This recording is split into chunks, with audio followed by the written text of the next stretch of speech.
ఆస్తి మహాదేవ నమస్కారం. నేను మీ విఎస్ శర్మ, విశాఖపట్నం.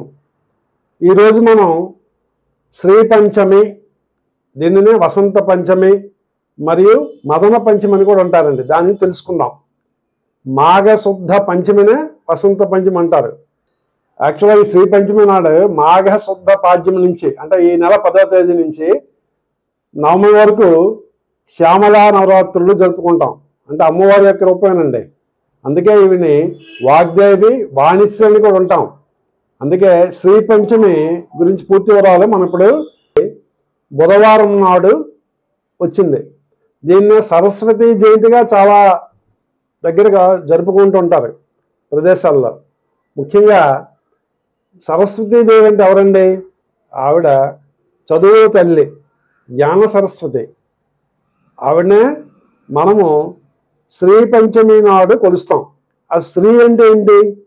శ్రీ అంటే మనకి బ్రహ్మ విద్య, అదే శ్రీ విద్య అంటాం. అంటే బ్రహ్మ యొక్క శక్తియే సరస్వతి. దాన్ని బ్రహ్మ భారతీయ రూపేణ ఇచ్ఛాశక్తి స్వరూపిణి కొలుస్తాం. ఎక్కడ? మూలాధారంలో. ఆవిడే ఇచ్ఛాశక్తి, జ్ఞానశక్తి, క్రియాశక్తి స్వరూపిణిగా మనం కొలుస్తూ ఉంటాం. ఆవిడే చదువుల తల్లి. చిన్నపిల్లలకి మనం జ్ఞానము అంటే విద్యా జ్ఞానాన్ని ఇచ్చేటప్పుడు సరస్వతీ నమస్తుభ్యం వరదే కామరూపిణి విద్యారంభం కరిష్యామి సిద్ధిర్భవతు మే సదా అంటూ ప్రార్థిస్తాం. తల్లి, నాకు చదువులు తల్లి, నాకు జ్ఞానాన్ని ప్రసాదించని వారిచే చెప్పిస్తాం. మన భారతీయ సనాతన సాంప్రదాయంలో విద్యాబుద్ధులకి ప్రత్యేకంగా సరస్వతీదేవిని కొలిచే ఒక ఆచారం ఉంది. దీన్నే సరస్వతీ పంచకం అంటాం.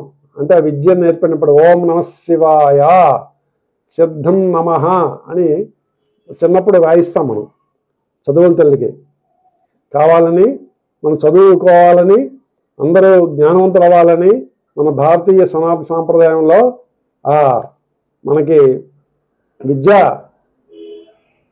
సమయంలో, విద్య ఆరంభంలో సరస్వతిని కొలిచే ఆచారము ఉన్నది. అట్లాగే అసలు శ్రీ పంచమి నాడు మనం ఏమి చేయాలి? అమ్మవారిని సరస్వతి పటాన్ని కానీ విగ్రహాన్ని కానీ పెట్టుకొని తెల్లని పువ్వులతో కలవాలని పూజ చేయాలి. ఎందుకు? ఆవిడ అంటే సరస్వతిని మనం ప్రార్థించేటప్పుడు యా కుందేందు తుషారహార ధవళయా యా శుభ్రవస్త్రాన్విత అంటూ ప్రార్థిస్తాం. ఆవిడట తెల్లని మల్లెపువ్వు వలె ఉంటుంది అసలు. చూడండి, యా శుభ్రవస్త్రాన్విత, తెల్లని వస్త్రాన్ని ధరించి ఉంటుందట.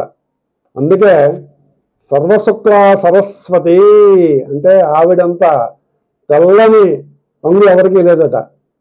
అక్కడ మనకి గౌరీనిమాయి సలిలాని తచ్చజ్యేక పది ద్విపది సా చతుష్పది అష్టాపతి నవపతి బభూషి సహస్రాక్షరా పరమే వ్యోమన్న అని మనం మంత్రం చెప్తాం. ఆ గౌరీ అంటే ఈవిడే, గౌరవన్నము కలది. ఆవిడే అష్టాపది నవపది సహస్రాక్ష పరమే వ్యోమన్, సర్వశాస్త్రములు, మంత్రములు, తంత్రములు అన్నిటికీ మూలమైన అక్షర స్వరూపమే, మాతృగా ఉన్న స్వరూపమే ఆవిడ.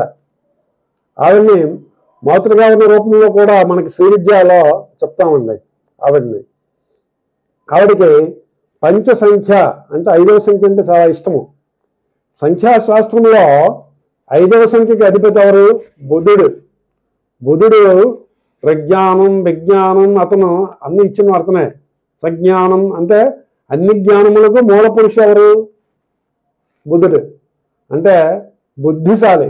అతను మనకి జ్ఞానాన్ని ప్రసాదించే గ్రహం అన్నమాట. అందుకు ఇంకా మనం పంచ సంఖ్య చూసుకుంటే ఆవిడ జన్మించిన తిథి పంచమి. అట్లాగే శ్రీ విద్యలో మనము లలితా సహస్రనామ పారాయణ చేసినప్పుడు అమ్మవారిని కొలుస్తాం. సర్వశాస్త్రమయీ గుహాంబ గుహ్య రూపిణి ఆవిడే సరస్వతి. ఆ మూల ప్రకృతే సరస్వతి రూపంలో మనం కొలుస్తున్నాం, అంతేగాని వేరే కాదు. అందుకే శ్రీ పంచమి అన్నాం. అట్లాగే పంచమి పంచభూతేసి పంచ సంఖ్యోపచారిణి. చూసారు, అక్కడ కూడా 5వ సంఖ్య. అమ్మవారు 5వ సంఖ్య అంటే చాలా ఇష్టం అమ్మవారికి. అందుకే అమ్మవారిని మాతృకావన స్వరూపంలో సమస్త తాంత్రిక ఇతిహాస పురాణ సారమైన అనేక కోట్ల మంత్రాలకి జ్ఞానానికి సరస్వతియే మూల రూపం.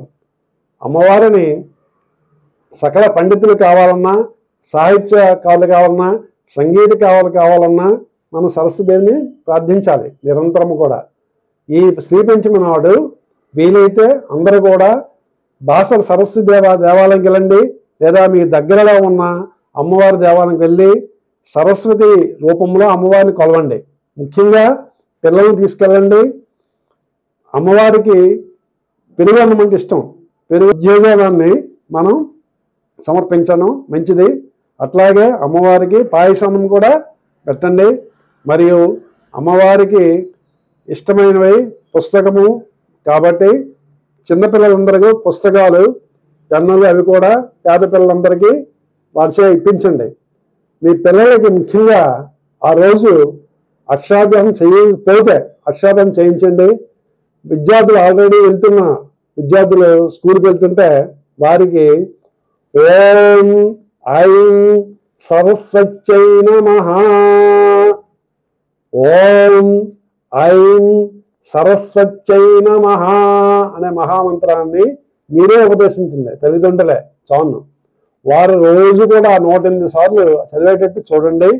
తప్పకుండా మందబుద్ధి అంటే చెప్పింది మర్చిపోవడం, లేకపోతే గ్రాస్ప్ చేయకపోవడం, ఇవన్నీ ఉంటాయి చాలా సమస్యలు చాలా మందికి. అవన్నీ తొలగిపోతాయి. ఇలా 1 సంవత్సర కాలం మార్చే నిరంతరం మీ దగ్గర నుంచి చేయిస్తే ఏ డాక్టర్ దగ్గరికి వెళ్ళక్కర్లేదు. చక్కగా వారు మేధాశక్తి సంపన్నులు అవుతారు. అందుకే మనకి ముఖ్యంగా చూస్తే ఉపనయన కాలంలో మేధాదేవి సూక్తం, దీన్ని మేధా సూక్తం అని కూడా అంటారు. అక్కడ ఒక అనువాదం చదువుతాను, వినండి. త్వయా జుష్ట ఋషిర్భవతి దేవి త్వయా బ్రహ్మాగతి శ్రీరుతత్వయా అని స్తుతిస్తాం. అంటే అమ్మా నువ్వు ఈ యొక్క దయ ఉంటే ఋషి అంటే జ్ఞానవంతులు అవుతాం, అలాగే ఆగత శ్రీమంతులు కూడా అవుతా ఉన్నారు. చూసారా, సకల సంపదలు జ్ఞాన సంపదలు ఇచ్చేది ఆ మేధాదేవి. అందుకే ఉపనయన కాలంలో ఆ వటుచే మనం మేధాశక్తాన్ని చదివించడం మనకు ఆనవాయితీగా వస్తున్నది. అంటే మనకి ప్రజ్ఞానం విజ్ఞానం సజ్ఞానంతో మేధాశక్తిని కూడా ప్రసాదించే తల్లి చదువుల తల్లి జ్ఞాన సరస్వతి. అందరూ కావున ఈరోజు అందరూ భక్తి శ్రద్ధ విశ్వాసంతో తమ పిల్లలకు తప్పకుండా సరస్వతీదేవి అష్టోత్తరం చదివించండి, సరస్వతీదేవి యొక్క శ్లోకాలు చదివించండి. కనీసం నేను చెప్పిన మంత్రాన్నైనా పఠింప చేయండి. తప్పకుండా వారు చదువుల్లో ముందంజుండి మీరు అనుకున్నట్టుగా చక్కనైన పౌరులుగా వారు ముందరికి వస్తారు. చదువు సంపదలను పొందుతారు, విజ్ఞానాన్ని పొందుతారు, జ్ఞానాన్ని పొందుతారు, మన సనాతన ధర్మాన్ని కాపాడే తీసుకువెళ్తారని నేను కోరుకుంటూ, నా వీడియో మీకు నచ్చితే లైక్ చేయండి, సబ్స్క్రైబ్ చేయండి, మరియు మీ మిత్రులకు షేర్ చేయండి. మీ అభిప్రాయాలను కామెంట్ రూపంలో పెట్టండి. మరికొన్ని మంచి వీడియోలు రావడానికి ప్రయత్నం చేస్తాను. సెలవు, నమస్కారం.